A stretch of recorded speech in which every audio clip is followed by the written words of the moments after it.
Um, should go a little bit faster here, but I wanted to make sure we covered some of that. So there's a bunch of myths here, and I highly encourage you to go through this essay by Blair Taylor about 7 left myths about capitalism. It's a really great read. But what's really important to take away here is that a lot of folks who will criticize capitalism or criticize the Democratic Party and all, they have these very incomplete criticisms because they'll fall back on concepts like, well, people are just being greedy. And that's kind of the whole progressive Democrat sort of idea, right? That you join the Democratic Party because their concept is that, oh, it's greed or corruption or something. And if I replace the greedy people, if I replace the corruption with somebody who's good, then the system is going to work.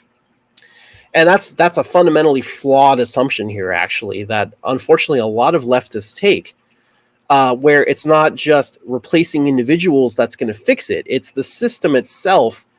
Because of those principles, the grow or die imperative and all that we just talked about, the system is self-reinforcing. It's going to, regardless of who the individuals are, it's going to morph its way back into capitalism and to keep that process up, regardless of how good you're trying to be. Obviously, it's worse when you have greed and corruption, but ultimately, it's not going to really significantly change without much more systemic change beyond capitalism. So I don't want to get too much into all that now, but the 7 myths are greed, corruption, that Wall Street or the banks own everything, that big corporations own everything.